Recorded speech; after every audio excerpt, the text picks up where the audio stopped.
Hello traders. നമുക്ക് 27-ാം തീയതിയിലേക്കുള്ള trade setup നോക്കുന്നതിന് മുൻപ് കഴിഞ്ഞ ദിവസം 24-ാം തീയതി നമ്മളെ ലെവൽസും കാര്യങ്ങളും മാർക്കറ്റിൽ ഏത് രീതിയിൽ റിയാക്ട് ചെയ്തു, റെസ്പോണ്ട് ചെയ്തു എന്നുള്ള കാര്യങ്ങൾ നോക്കാം. നമ്മൾ കഴിഞ്ഞ ദിവസം ബാങ്ക് നിഫ്റ്റിക്കകത്ത് മാർക്ക് ചെയ്തിരുന്ന രണ്ട് ഇമ്പോർട്ടൻറ്റ് ലെവൽസാണ് 48,973 48,673. ഈ ലെവൽസിന് ഒരു ഇമ്പോർട്ടൻ്റ് കൂടി ഉണ്ടായിരുന്നു. ഫിബ്ഡ് റീട്രേസ്മെൻറ്റ് ചെക്ക് ചെയ്തിട്ട് നമ്മൾ മാർക്ക് ചെയ്ത ഏരിയ ആയിരുന്നു ഈ ലെവലുകളൊക്കെ. ഓക്കെ, അപ്പോൾ ഇതിനകത്ത് വന്നിരിക്കുന്ന സംഭവങ്ങൾ കാണാം. രാവിലത്തെ മോർണിംഗ് ക്യാൻഡിൽ തന്നെ ഫസ്റ്റ് ക്യാൻഡിൽ തന്നെ ഇതിനകത്ത് റെസിസ്റ്റൻസ് എടുത്തിട്ടാണ് വന്നിരിക്കുന്നത്. നമ്മൾ പറഞ്ഞിരുന്ന പോലെ ഇതേ സംഭവങ്ങളായിരുന്നു കഴിഞ്ഞ ദിവസം നമ്മൾ പറഞ്ഞിരുന്നത്. ഈ റെസിസ്റ്റൻസിൻ്റെ കാര്യങ്ങളല്ല, നമ്മളിതിനകത്ത് മാർക്കറ്റിനകത്ത് പറഞ്ഞിരിക്കുന്ന ഒരു ഇമ്പോർട്ടൻറ്റ് കാര്യം എന്ന് പറഞ്ഞു കഴിഞ്ഞാൽ, താഴെ നമുക്ക് ഒരു റീട്രേസ്മെൻറ്റ് എടുത്തതിന് ശേഷം, ഇവിടുന്ന് ഒരു റീട്രേസ്മെൻറ്റ് എടുത്തതിന് ശേഷം ഇവിടെ ഒരു സപ്പോർട്ട് എടുത്തതിന് ശേഷം മാർക്കറ്റ് മുകളിലേക്ക് പോകും എന്നുള്ള രീതിയിലായിരുന്നു നമ്മൾ കഴിഞ്ഞ ദിവസം പറഞ്ഞിരുന്നത്. എക്സാക്റ്റ് ആയിട്ട് ബാങ്ക് നിഫ്റ്റിയുടെ കേസിൽ ആ ഒരു രീതി തന്നെയാണ് വന്നിരിക്കുന്നത്. നമുക്ക് നോക്കാം, ഇവിടെ സപ്പോർട്ട് വന്നതിന് ശേഷം പിന്നീട് ഹയർ ഹൈ ഹയർ ലോ എന്നുള്ള രീതിയിൽ തന്നെയാണ് മാർക്കറ്റ് പോയിരിക്കുന്നത്. നമുക്ക് നോക്കിക്കഴിഞ്ഞാൽ കാണും, ഒരു പോസിറ്റീവായിട്ടുള്ള സംഭവങ്ങൾ തന്നെയാണ്. ഒരു ഹയർ ഹൈ ഹയർ ലോ എന്നുള്ള രീതിയിൽ തന്നെയാണ് കാര്യങ്ങൾ മാർക്കറ്റ് പോയിരിക്കുന്നത്. മാർക്കറ്റ് ക്ലോസിംഗ് ടൈം വരെ ഒരു ഡൗൺ സൈഡ് മൊമെൻറ്റം അതിനകത്ത് ആ ഒരു സംഭവത്തിനകത്ത് രാവിലെ ഉണ്ടായിരുന്ന ആ ഒരു സപ്പോർട്ട് ലെവലിലേക്ക് എത്തുന്നത് വരെയുള്ള ഒരു ഇതിന് ശേഷം പിന്നീട് ഒരു ഡൗൺ സൈഡ് മൊമെൻറ്റം തീരെ കാണിച്ചിട്ടില്ല. നമ്മൾ പറഞ്ഞിരിക്കുന്ന ആ ഒരു ലെവലിനകത്ത് 48,973 എന്നുള്ള ലെവലിനകത്താണ് ലാസ്റ്റ് ഒരു 1 അവർ റെസിസ്റ്റൻസ് ഫേസ് ചെയ്യുന്നത്. അതിന് മുകളിലേക്കോ താഴേക്കോ മാർക്കറ്റ് പിന്നീട് വലിയ രീതിയിലൊരു മൊമെൻറ്റോ കാര്യങ്ങളോ തന്നിട്ടില്ല നമുക്ക്. ഓക്കെ, ബാങ്ക് നിഫ്റ്റിയുടെ കേസിൽ നമുക്ക് കഴിഞ്ഞ ദിവസം അനലൈസ് ചെയ്തിരിക്കുന്ന എക്സാക്റ്റ് ആയിട്ട് ആ രീതിയിൽ തന്നെയാണ് മാർക്കറ്റ് മൂവ് ചെയ്തിരിക്കുന്നത്. നിഫ്റ്റിയുടെ കേസ് നോക്കുകയാണെങ്കിൽ നിഫ്റ്റിക്കകത്ത് നമ്മൾ ഇതേ രീതിയിൽ തന്നെയായിരുന്നു പറഞ്ഞിരുന്നത്. 2 ലെവൽസ് മാർക്ക് ചെയ്തിരുന്ന സംഭവങ്ങൾ എല്ലാ ലെവൽസും റീടെസ്റ്റ് എടുത്തിരിക്കുന്നു. ബാങ്ക് നിഫ്റ്റിയിൽ അതേ രീതിയിൽ തന്നെ നമുക്ക് നോക്കിക്കഴിഞ്ഞാൽ കാണുന്നതാണ്. മാർക്കറ്റ് ഓപ്പൺ ചെയ്തതിന് ശേഷം താഴെ വന്ന് സപ്പോർട്ട് എടുത്തു. ഓക്കെ, മാർക്കറ്റ് ഓപ്പൺ ചെയ്തതിന് ശേഷം നമുക്ക് താഴെ വന്ന് സപ്പോർട്ട് എടുത്തതിന് ശേഷം മാർക്കറ്റ് മുകളിലേക്ക് പോയിരിക്കുന്നു. നമ്മളെ ഈ ഒരു ഏരിയക്കകത്ത് റെസിസ്റ്റൻസ് ഫേസ് ചെയ്തിരിക്കുന്നു നമുക്ക് കാണാം. അതിനുശേഷം മാർക്കറ്റ് മുകളിലേക്ക് പോവുകയോ കാര്യങ്ങളൊന്നും ചെയ്തില്ല. ആ ഒരു ഏരിയക്കകത്ത് തന്നെയായിരുന്നു മാർക്കറ്റ് കംപ്ലീറ്റ് ആയിട്ട് ഒരു ആഫ്റ്റർനൂൺ സെക്ഷനിൽ തുടങ്ങി ഏകദേശം മാർക്കറ്റ് ആ ഒരു ലെവലിലേക്ക് എത്തിയിരിക്കുന്നത് 1 മണിക്കാണ്. അതിനുശേഷമുള്ള സെക്ഷൻ കുറച്ച് ഇത്രയും മൂവ്മെൻറ്റ് വന്നതിൻ്റെ ഒരു കറക്ഷൻ ഉണ്ടായി എന്നുള്ളതല്ലാണ്ട് ഒരു ഡൗൺ സൈഡ് ട്രെൻഡ് എന്നുള്ള രീതിയിലേക്ക് കാര്യങ്ങളും മാർക്കറ്റ് താഴേക്ക് വന്നിട്ടില്ല. ഓക്കെ, ഇതാണ് നമ്മളെ കഴിഞ്ഞ ദിവസത്തെ ലെവലിൻ്റെ കഴിഞ്ഞ മാർക്കറ്റിൽ റെസ്പോൺസ് ഉണ്ടായിരിക്കുന്നത്. സോ നമുക്ക് നാളത്തേക്കുള്ള ലെവൽസും കാര്യങ്ങളും ഏത് രീതിയിലാണ് വന്നിരിക്കുന്നത് നോക്കാം. നമുക്ക് നിഫ്റ്റിയുടെയും ബാങ്ക് നിഫ്റ്റിയുടെയും കേസ് നോക്കുകയാണെങ്കിൽ 50 മിനിറ്റ്സ് ടൈം ഫ്രെയിമിനകത്ത് എടുത്ത് നോക്കുകയാണെന്ന് വെച്ച് കഴിഞ്ഞാൽ കാണാം, നിഫ്റ്റി അത്യാവശ്യം നല്ല ബുള്ളിഷായിട്ടാണ് പോയിക്കൊണ്ടേയിരിക്കുന്നത്. നമുക്കിപ്പം ഈ ഒരു ലെവൽ മുതൽ നോക്കുകയാണെങ്കിൽ കാണാം, ഇവിടെ മുതൽ ഇതുവരെ നോക്കുകയാണെങ്കിൽ കാണാം അത്യാവശ്യം നല്ലൊരു മൂവ്മെൻറ്റ് കിട്ടിയിരുന്നു. 13-ാം തീയതി മുതൽ മാർക്കറ്റ് മുകളിലേക്ക് തന്നെ കയറി കാര്യങ്ങളായിട്ട് ഏകദേശം 1000 പോയിന്റിന് മുകളിൽ നമുക്ക് നോക്കാം. 1188 പോയിന്റിന് മുകളിൽ മാർക്കറ്റ് കയറിയിരിക്കുന്നു. ഒരു സെൻറ്റിമെൻ്റൽ ഏരിയ ആയിട്ടുള്ള 23,000 എന്ന് പറയുന്ന ഒരു ഏരിയ നമ്മളിപ്പം കഴിഞ്ഞ ദിവസത്തിനകത്ത് കാണാം. നമ്മളൊരു ലെവൽ മാർക്ക് ചെയ്തിട്ടുണ്ടെങ്കിൽ പോലും ആ ഒരു 23,000 എന്നുള്ള ആ ഒരു പോയിന്റിനകത്താണ് നമ്മളിതാ ഈ മാർക്ക് ചെയ്തിരിക്കുന്ന 23,000 എന്നുള്ള സെൻറ്റിമെൻ്റൽ ഏരിയ ആണ്. ഒരു ഫേക്ക് ബ്രേക്കൗട്ട് തന്നൊക്കെ നമുക്കിവിടെ കാണാം. ഓക്കെ, ഈ ഒരു ഫേക്ക് ബ്രേക്കൗട്ടൊക്കെ തന്നിരിക്കുന്നത് കാണാം. നമ്മളൊരു ക്യാൻഡിൽ നോക്കി കഴിഞ്ഞാൽ നമുക്ക് കാണാം, ഒരു ബുള്ളിഷ് ക്യാൻഡിലായിട്ട് ഒരു ക്യാൻഡിൽ വന്നിരിക്കുന്നു, അതിൻ്റെ മുകളിലേക്ക് കയറിയിരിക്കുന്നു. ദെൻ ഒരു ക്യാൻഡിൽ വന്നിട്ട് അതിനകത്ത് സപ്പോർട്ട് ചെയ്തിരിക്കുന്നു. സോ ഒരുവിധം ആളുകൾ കംപ്ലീറ്റ് അതിനകത്ത് കോൾ ഓപ്ഷൻ എടുത്തിരിക്കുക. കാരണം കഴിഞ്ഞ ദിവസം നമ്മൾ പറഞ്ഞിരുന്നു ഇങ്ങനെ ഒരു ഏരിയ ഇവിടെ കിടക്കുന്നുണ്ട് എന്നുള്ളത്. കാരണം ഇതുവരെ എത്തുമെന്നുള്ള രീതിയിൽ തന്നെയായിരുന്നു നമ്മൾ എക്സ്പെക്ട് ചെയ്തിരുന്നത്. സോ ഒരുവിധം ആളുകളെല്ലാം മുകളിൽ ഒരു ലോങ് പീരീഡിലായിട്ട് റെസ്പെക്റ്റ് ചെയ്ത് പോരുന്ന ഒരു ട്രെൻഡ് ലൈൻ ഉള്ളതുകൊണ്ട് ആ ഒരു ഏരിയ സ്റ്റോപ്പ് ലോസ് ആക്കി വെച്ചിട്ട് ആ ഒരു ഏരിയ ടാർഗറ്റ് ആക്കി വെച്ചിട്ട് ഇതിൻ്റെ തൊട്ട് താഴെയുള്ള ലോ ഒക്കെ സ്റ്റോപ്പ് ലോസ് ആക്കി വെച്ചിട്ട് ഒരുപാട് കോൾ ഓപ്ഷൻ എൻട്രീസ് എടുക്കാൻ കാരണം 15 മിനിറ്റ്സ് ടൈം ഫ്രെയിം ഒരുപാട് ആളുകൾ എൻട്രിക്കോ പരിഗണിക്കുന്നൊരു ക്യാൻഡിലാണ്. ആ ഒരു ക്യാൻഡിലിനകത്തൊരു ബുള്ളിഷ് ക്യാൻഡിൽ വന്നതിന് ശേഷം, കാരണം ഈ ക്യാൻഡിൽ നോക്കിക്കഴിഞ്ഞാൽ കാണാം അതിനകത്ത് റിവേഴ്സിൽ കാണിക്കുന്നില്ല. ഓക്കെ, ആ ഒരു രീതിക്കകത്ത് വന്നതിന് ശേഷം പിന്നീട് മാർക്കറ്റ് താഴേക്ക് പോരാണ്. ഒരു രീതിയിൽ ഒരുവിധം എല്ലാവരുടെയും സ്റ്റോപ്പ് ലോസ് അടിച്ചു. ആ രീതിയിലാണ് മാർക്കറ്റ് നിഫ്റ്റിക്കകത്ത് നിൽക്കുന്നത്. സോ നമുക്കിനി നിഫ്റ്റിയുടെ നാളത്തെ കേസ് നോക്കുകയാണെങ്കിൽ, ഒരു റീസെൻ്റ് ആയിട്ട് വന്നിരിക്കുന്ന ലോ മുതൽ ഹൈ വരെ നമ്മളൊരു ഫിബ് റീട്രേസ്മെൻറ്റ് ഡ്രോ ചെയ്യുകയാണെങ്കിൽ, ഈ ഒരു സംഭവം ഇവിടെ മുതൽ നമ്മളിപ്പം ഇന്നലെ ക്രിയേറ്റ് ചെയ്തിരിക്കുന്ന ഒരു ഹൈ വരെ നമ്മളൊരു ഫിബ് റീട്രേസ്മെൻറ്റ് ഡ്രോ ചെയ്യുകയാണെന്ന് കരുതുക. ഓക്കെ, അതുവരെ നമ്മളൊരു ഫിബ് റീട്രേസ്മെൻറ്റ് ഡ്രോ ചെയ്യുകയാണെങ്കിൽ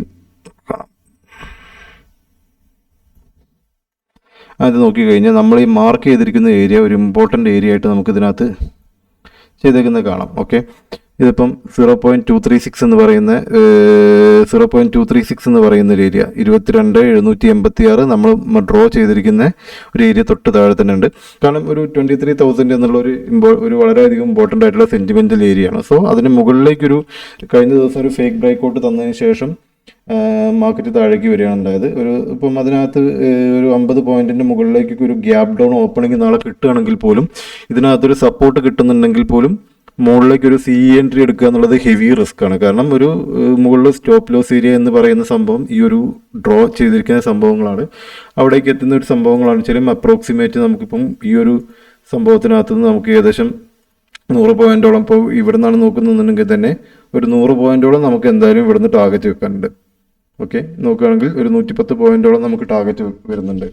സോ അത്രയും സംഭവങ്ങൾ ഒരു 50 പോയിന്റ് ഇവിടുന്ന് കിട്ടി സംഭവങ്ങളാണെങ്കിൽ ഇവിടുന്ന് ഒരു 50 പോയിന്റ് കിട്ടുകയാണെങ്കിൽ ഒരു 109 പോയിന്റോളം 110 പോയിന്റോളം മുകളിലേക്ക്. സോ 150 പോയിന്റൊക്കെ ഗ്യാപ്പ് അപ്പ് ഒരു ബുള്ളിഷ് മോർണിംഗിൽ തന്നെ കിട്ടുക എന്നുള്ള സംഗതി ലേശം റിസ്ക് ആയിരിക്കും. സോ ഒരു സി എൻട്രി എന്നുള്ള സംഭവം സ്റ്റോപ്പ് ലോസ് ഏരിയാസ് ഒന്നും മുകളിൽ ഇല്ലാത്തത് കൊണ്ട് തന്നെ ഒരുവിധം ആളുകളൊക്കെ സാറിന് ഒരു ഫേക്ക് ബ്രേക്കൗട്ട് കിട്ടി താഴേക്ക് പോരാനായിരിക്കും സംഭവം സാധ്യത. ഒരു ഗ്യാപ്പ് അപ്പ് ഓപ്പണിംഗ് എന്നുള്ള രീതിയിലാണെങ്കിൽ തന്നെ ഒരു ഫേക്ക് ബ്രേക്കൗട്ട് കിട്ടിയതിന് ശേഷം താഴേക്ക് പോരാനായിരിക്കും സാധ്യതയുള്ളത്. സോ ട്രേഡേഴ്സ് എല്ലാവരും ശ്രദ്ധിക്കുക. ആ ഒരു സംഭവങ്ങൾ 23,000 കഴിഞ്ഞ ദിവസം കണ്ടിരിക്കുന്ന സിനാരിയോ ഉണ്ടാവാൻ സാധ്യതയുണ്ട്. സോ എല്ലാവരും ഒന്ന് ശ്രദ്ധിക്കുക.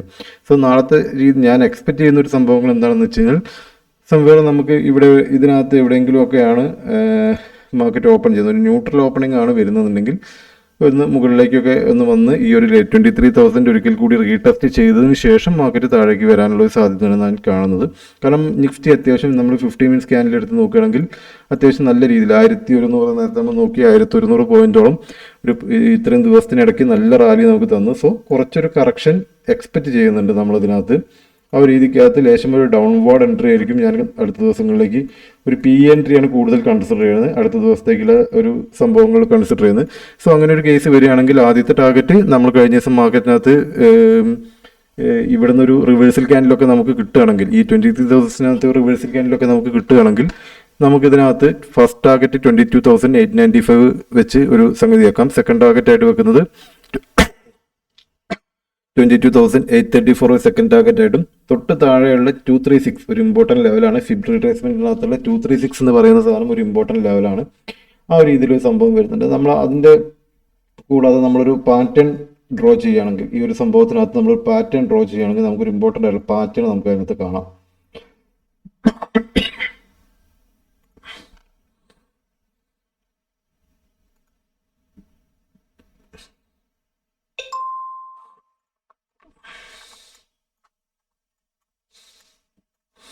സോ ഈ ഒരു പാറ്റേൺ വരെ റീടെസ്റ്റ് വരും എന്നുള്ള രീതി. കാരണം ഒറ്റ ദിവസം ഇങ്ങനൊരു റീടെസ്റ്റ് വരും എന്നുള്ളതല്ല എക്സ്പെക്റ്റ് ചെയ്യുന്നത്. സോ വരുന്ന ദിവസങ്ങളിൽ ഈ നേരെ ഇങ്ങനെ ഒരു റീടെസ്റ്റ് വരും എന്നുള്ള രീതിയിലല്ല ഞാൻ എക്സ്പെക്റ്റ് ചെയ്യുന്നത്. നാളത്തെ അല്ലെങ്കിൽ 1-2 ദിവസത്തെ മാർക്കറ്റിനകത്ത് മാർക്കറ്റ് ഈ ഒരു രീതിയിൽ കൺസോളിഡേറ്റ് ചെയ്തതിന് ശേഷം ഇങ്ങനെ ഒരു കൺസോളിഡേഷൻ വന്നതിന് ശേഷം താഴേക്ക് വന്നിട്ട് ഈ ഒരു രീതിയിൽ വരുമെന്നുള്ള രീതിയിലാണ് മേ ബി ഇവിടേക്കൊക്കെ ആണെങ്കിലും ഇപ്പം ഈ വരുന്ന രീതിയിൽ 22,786 നമുക്കിപ്പോൾ കാണുന്ന രീതിയിൽ നമ്മൾ ഫിബ് ഡ്രോ ചെയ്തിരുന്ന സംഭവം ഒന്നുകൂടി ഡ്രോ ചെയ്യാം.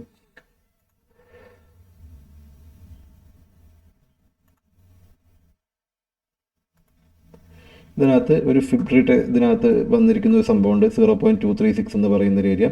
ഇവിടേക്കൊക്കെ എത്തുന്ന രീതിയിൽ ഇവിടെയൊക്കെ വരുന്ന രീതിയിൽ ഒരു ടാർഗറ്റ് വെച്ചിട്ട് നമുക്ക് അടുത്ത ദിവസങ്ങളിൽ എത്തുമെന്നുള്ള രീതിയിൽ പ്രതീക്ഷിക്കാം. കാരണം ഞാൻ എക്സ്പെക്റ്റ് ചെയ്യുന്ന ഒരു സംഭവങ്ങൾ ഈ ഒരു രീതിയിലാണ്. മാർക്കറ്റ് ഇവിടെ കുറച്ച് കൺസോൾട്ടേഷനും കാര്യങ്ങളൊക്കെ വന്നതിന് ശേഷം മാർക്കറ്റ് നേരെ ഇവിടേക്ക് എത്തുമെന്നുള്ള രീതിയിലാണ്. അതുവരെ വന്നതിന് ശേഷം ഇലക്ഷൻ റിസൾട്ട് വരുന്നതിന് മുൻപായിട്ട് ഈ ഒരു ട്രെൻഡ് ലൈനിനകത്ത് സപ്പോർട്ട് എടുത്തതിന് ശേഷം മുകളിലേക്ക് ഒരു ബുള്ളിഷായിട്ട് വീണ്ടും പോകുമെന്നുള്ള രീതിയിലാണ് ഞാൻ എക്സ്പെക്റ്റ് ചെയ്യുന്നത്.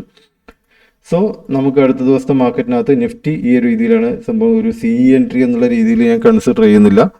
ഒരു പി എൻട്രി എന്നുള്ള രീതിയിലാണ് നാളത്തെ രീതിയിൽ. നാളെ മാർക്കറ്റ് ഏത് രീതിയിൽ റിയാക്ട് ചെയ്യുമെന്നുള്ള രീതിയിൽ കാര്യങ്ങൾ നോക്കാം. ഇതിനകത്ത് നമുക്ക് ഇമ്പോർട്ടൻ്റ് ആയിട്ടൊരു ഏരിയ ആണ് ഈ ഒരു ഏരിയ. ഈ പറയുന്ന ഒരു ഏരിയ ഒരു ഇമ്പോർട്ടൻ്റ് ഏരിയ ആണ്. നമുക്ക് കഴിഞ്ഞ ദിവസം മാർക്കറ്റ് നിന്നിരിക്കുന്ന ഒരു ഏരിയ ഒരു ഇമ്പോർട്ടൻ്റ് ഏരിയ ആണ്. ഇതിനകത്ത് കഴിഞ്ഞ ദിവസം മാർക്കറ്റ് നിന്നിരിക്കുന്ന ഒരു ഏരിയ ഇമ്പോർട്ടൻ്റ് ഏരിയ ആണ്. സോ ഇവിടെ ഒരു കൺസോൾട്ടേഷൻ ഞാൻ എക്സ്പെക്റ്റ് ചെയ്യുന്നുണ്ട്. അതിനുശേഷം താഴേക്ക് വരുമെന്നുള്ള രീതിയിലാണ് എക്സ്പെക്റ്റ് ചെയ്യുന്നത്. സോ മാർക്കറ്റിനകത്ത് ഇവിടുന്ന് ഒരു റിവേഴ്സൽ ക്യാൻഡിൽ കിട്ടുകയാണെങ്കിൽ ഒരു പി എൻട്രി നാളെ പരിഗണിക്കും. അതിൻ്റെ രീതിയിലാണ് ഞാൻ ടാർഗറ്റും കാര്യങ്ങളൊക്കെ പറഞ്ഞു.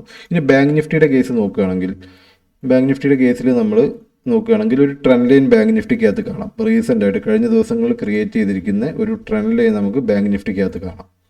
സോ അതൊന്ന് ഡ്രോ ചെയ്തിടാം നമുക്ക്. ബാങ്ക് നിഫ്റ്റിക്കകത്ത് ഇവിടുന്ന് ഒരു കാര്യം നോക്കിയാൽ റീസെൻ്റ് ആയിട്ട് കഴിഞ്ഞ ദിവസം സപ്പോർട്ട് എടുത്തിരിക്കുന്ന ഒരു ട്രെൻഡ് ലൈൻ നമുക്ക് കാണാം.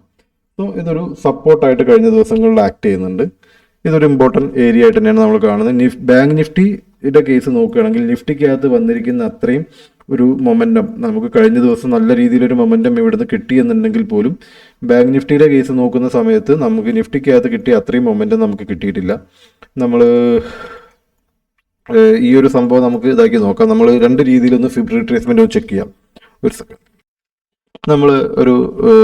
നമ്മൾ ലോങ് ടൈമിൽ കഴിഞ്ഞ ദിവസം ഒരു ഡൗൺ ട്രെൻഡ് ആരംഭിച്ച സമയം തൊട്ടുള്ള ഒരു സംഭവങ്ങൾ നോക്കുകയാണെങ്കിൽ ആ ഒരു സമയത്തുള്ള ഒരു ഫിബ് റിട്രേസ്മെൻ്റ് ആണ് ഇവിടെ ഡ്രോ ചെയ്തിരിക്കുന്നത്. ആ ഒരു സംഭവം നമ്മൾ നോക്കുകയെന്ന് വെച്ചാൽ ഒരു ഇമ്പോർട്ടൻ്റ് ആയിട്ടുള്ള 0.5 എന്ന് പറയുന്ന ഒരു ഏരിയ ആണ് നമ്മൾ ഈ ഒരു ഡ്രോ ചെയ്തിരിക്കുന്നത്. 48,470 നമ്മൾ ആദ്യം മാർക്ക് ചെയ്തിരിക്കുന്ന ഒരു ഏരിയ ആണ്. സോ ആ ഒരു ഏരിയ വരെ നിഫ്റ്റിയുടെ ഒരു റീടെസ്റ്റ് വരികയാണെങ്കിൽ, നിഫ്റ്റി പറയുന്ന രീതിയിൽ ഈ ട്രെൻഡ് ലൈനിനകത്തേക്ക് ഒരു റീടെസ്റ്റ് വരുന്നുണ്ടെങ്കിൽ ബാങ്ക് നിഫ്റ്റി അതുപോലെ തന്നെ ഒന്ന് ഈ പറയുന്ന 48,470 എന്നുള്ള ലെവലിലേക്ക് എത്തുന്ന രീതിയിൽ ഒരു റീടെസ്റ്റ് എക്സ്പെക്ട് ചെയ്യാം നമുക്ക്. അത് നാളെ വരുമെന്നുള്ള രീതിയിൽ ഇലക്ഷന് മുൻപായിട്ട് ഈ ഒരു സംഭവങ്ങളിലേക്ക് എത്തുമെന്നുള്ള രീതിയിലാണ് എക്സ്പെക്ട് ചെയ്യുന്നത്. സോ അവിടുന്ന് ഒരു റീടെസ്റ്റ് എടുത്ത് മുകളിലേക്ക് പോകുന്നു. കാരണം നമ്മൾ നോക്കിക്കഴിഞ്ഞാൽ കാണാവുന്നതാണ് കഴിഞ്ഞ ദിവസം നല്ല രീതിയിലുള്ള റീടെസ്റ്റ് ഒന്നും വന്നില്ല. കാരണം ഇത്രയും മൂവ്മെൻറ്റ് വന്നിട്ടും അതിനകത്ത് നല്ല രീതിയിലൊരു റീടെസ്റ്റോ കാര്യങ്ങളോ നമുക്ക് ബാങ്ക് നിഫ്റ്റിക്കകത്ത് വന്നിട്ടില്ല. സോ ഒരു റീടെസ്റ്റ് എക്സ്പെക്ട് ചെയ്യുന്നുണ്ട് ഞാൻ. സോ നാളത്തേക്കുള്ള ഒരു എൻട്രി ലെവൽ എന്ന് പറഞ്ഞാൽ ഇത്രയും മൂവ്മെൻറ്റ് വന്നുകൊണ്ട് നാളത്തേക്കൊരു സൈഡ് ഞാൻ അധികം എക്സ്പെക്ട് ചെയ്യുന്നില്ല. സൈഡ് എന്ന് പറഞ്ഞു കഴിഞ്ഞാൽ നമുക്ക് ഇതിനകത്തേക്ക് വരുന്ന സംഭവം നമ്മൾ കഴിഞ്ഞ ദിവസത്തെ ഈ ഒരു ഹയർ ലെവലിന് മുകളിലേക്ക് വരുന്ന രീതിയിൽ ഒരു ട്രെൻഡ് ലൈനും കൂടി നമുക്ക് വേണമെങ്കിൽ ഇവിടെ ഡ്രോ ചെയ്യാം. 3 മിനിറ്റ് ടൈം ഫ്രെയിമിനകത്ത് എടുത്തു കഴിഞ്ഞാൽ നമുക്കൊരു ട്രെൻഡ് ലൈനും കൂടി നമുക്കിവിടെ കഴിഞ്ഞ സപ്പോർട്ടായിട്ട് വർക്ക് ചെയ്തിരിക്കുന്ന ഒരു ഏരിയയും കൂടി ഉണ്ട്. റെസിസ്റ്റൻസ് ആയിട്ട് വർക്ക് ചെയ്തിരിക്കുന്ന ഒരു ഏരിയയും കൂടി ഉണ്ട്. ഈ ഒരു സംഭവങ്ങൾ ഇതൊരു റെസിസ്റ്റൻസ് ആയിട്ട് ഫേസ് ചെയ്യുന്ന ഒരു സംഭവമാണ്. കഴിഞ്ഞ ദിവസം നോക്കിക്കഴിഞ്ഞാൽ മൾട്ടിപ്പിൾ ടൈംസ് ഇതിനകത്ത് റെസിസ്റ്റൻസ് എടുത്തിരിക്കുന്നുണ്ട്. സോ ഈ ഒരു സംഗതി കൂടി നമുക്ക് കൺസിഡർ ചെയ്തതിന് ശേഷം മാത്രം, കാരണം ഇതിന് മുകളിലേക്ക് ഒരു സംഭവങ്ങൾ വന്നതിന് ശേഷം ഒരു ക്യാൻഡിൽ സ്റ്റിക്ക് ഇതിന് മുകളിൽ ക്ലോസ് ചെയ്തതിന് ശേഷം റീടെസ്റ്റ് കിട്ടുകയാണെങ്കിലൊക്കെ അതും കൺഫേം ആയി കിട്ടുകയാണെങ്കിൽ മാത്രമേ ഒരു എൻട്രി എക്സ്പെക്ട് ചെയ്യുന്നുള്ളൂ. അതും ഒരു നെക്സ്റ്റ് ടാർഗറ്റായിട്ട് 49,239 എന്നുള്ള ലെവൽ, അത് ഓൾ ടൈം ഹൈ ആണെന്ന് തോന്നുന്നു. ആ ഒരു രീതിയിൽ വരുന്ന അവിടെ ടാർഗറ്റ് വെച്ചുകൊണ്ട് വേണമെങ്കിൽ നമുക്ക് എക്സ്പെക്ട് ചെയ്യാം. സോ ആ ഒരു രീതിയിലാണ് ബാങ്ക് നിഫ്റ്റിയുടെ കേസ് വരുന്നത്. ഒരു എൻട്രി എന്നുള്ള രീതിയിലാണെങ്കിൽ ഈ ഒരു ട്രെൻഡ് ലൈനിൻ്റെ താഴേക്ക് നമുക്ക് ഒരു ക്യാൻഡിൽ സ്റ്റിക്ക് ക്ലോസ് ആവുകയാണെങ്കിൽ ഇതൊരു ഇമ്പോർട്ടൻറ്റ് ലെവൽ 48,973 എന്ന് പറഞ്ഞ ലെവൽ ഇവിടെ ഉണ്ട്. ഈ ഒരു ട്രെൻഡ് ലൈനിൻ്റെയും ഇതിൻ്റെയും താഴെ നമുക്കൊരു കൺഫേം ആയിട്ട് ഒരു ക്യാൻഡിൽ സ്റ്റിക്ക് കിട്ടുകയാണെങ്കിൽ ഒരു എൻട്രി നമുക്ക് കൺസിഡർ ചെയ്യാവുന്നതാണ്. അതിനകത്ത് നമുക്ക് ഫിബ് റിട്രേസ്മെൻറ്റിനകത്ത് നമുക്ക് ഏത് രീതിയിലാണ് ടാർഗറ്റ് വരുന്നത് എന്നുള്ള കാര്യങ്ങൾ നോക്കാം. നമുക്ക് പഴയത് ഡ്രോ ചെയ്തിരിക്കുന്ന ഈ ലെവൽസ് ഒന്ന് റിമൂവ് ചെയ്തതിനു ശേഷം ഒരു റീസെൻറ്റ് ഹൈനകത്ത് നിന്നുള്ള ഈ ലെവൽസ്, റീസെൻറ്റ് സിംഗ് ലോ മുതൽ ഹൈ വരെയുള്ള ഫിബ് നമുക്ക് ഡ്രോ ചെയ്യാം. ഒരു 5 മിനിറ്റ്സ് ക്യാൻഡിൽ സ്റ്റിക്സ് നോക്കാം. അതിനുശേഷം ഇവിടെ മുതൽ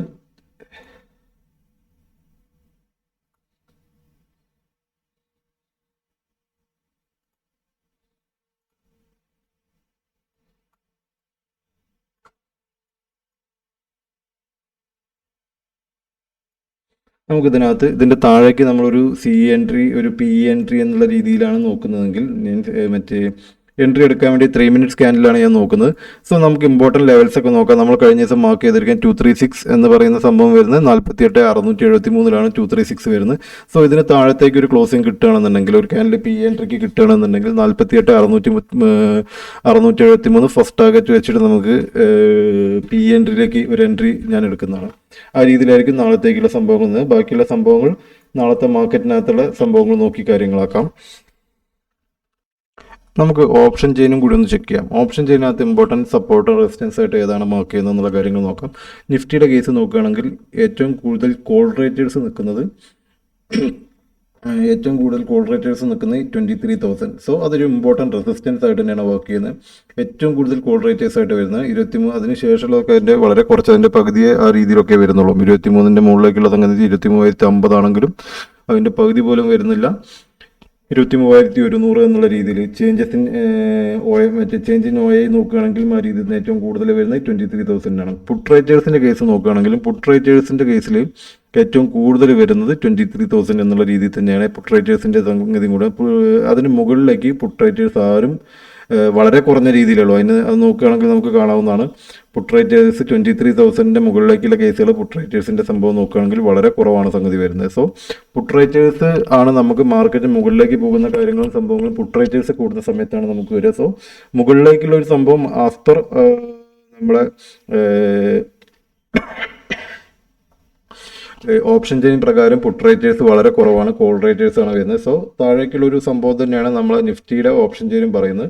ഇനി ബാങ്ക് നിഫ്റ്റിയുടെ കേസാണ് നമ്മൾ നോക്കുന്നതെങ്കിൽ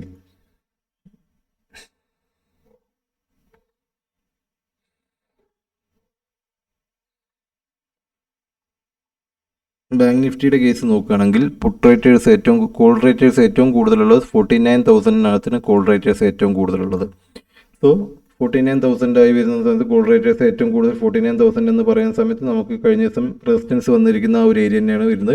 സോ ഈ റെസിസ്റ്റൻസ് നമ്മൾ വരച്ചിരിക്കുന്ന ട്രെൻഡ് ലൈൻ അതൊരു ഇമ്പോർട്ടൻറ്റ് ഏരിയ ആയിട്ട് തന്നെ വരാൻ സാധ്യതയുണ്ട്. സോ നാളത്തേക്ക് നമുക്ക് മുകളിലേക്ക് ഒന്ന് കയറി റെസിസ്റ്റൻസിനകത്ത് റെസിസ്റ്റൻസ് എടുത്തതിന് ശേഷം ഈ ഒരു ട്രെൻഡ് ലൈനിൽ റെസിസ്റ്റൻസ് എടുത്തതിന് ശേഷം താഴത്തേക്ക് വരും എന്നുള്ള ഒരു വ്യൂ തന്നെയാണ് എനിക്ക് ഓപ്ഷൻ ചെയിൻ പ്രകാരം കിട്ടുന്നത്. നമുക്ക് പുട്ട് റൈറ്റേഴ്സിൻ്റെ കേസ് നോക്കുകയാണെങ്കിൽ പുട്ട് റൈറ്റേഴ്സ് ഏറ്റവും കൂടുതൽ വരുന്നത് നമുക്കിതിനകത്ത് നോക്കുകയാണെങ്കിൽ 49,000 തന്നെയാണ് പുട്ട് റൈറ്റേഴ്സിൻ്റെ കേസിലും വരുന്നത്. സോ മുകളിലേക്കുള്ള ഒരു സംഭവം അതിന് മുകളിലേക്കുള്ള സംഭവങ്ങൾ നമുക്ക് ഇവിടേക്ക് നോക്കുകയാണെന്ന് വെച്ച് കഴിഞ്ഞാൽ അതും വളരെ കുറവാണ് എൻട്രീസ് വരുന്നത്. So as per option chain പ്രകാരം മാർക്കറ്റ് താഴേക്ക് വരാനാണ് നാളത്തെ കേസിനകത്ത് സാധ്യത കൂടുതലുള്ളത്. നമുക്കതിന് താഴേക്കുള്ള കേസാണെന്ന് വെച്ച് കഴിഞ്ഞാൽ അതിൽ എന്താ പറയുക ഇവിടെ എൻട്രീസ് കൂടുതലുണ്ട്. നമുക്ക് ആ ഒരു കേസ് പ്രകാരം ഓപ്ഷൻ ചെയിൻ പ്രകാരം മാർക്കറ്റ് താഴേക്ക് വരും എന്നുള്ളൊരു വ്യൂ തന്നെയാണ് നാളത്തെ കേസിനകത്ത് എനിക്കുള്ളത്.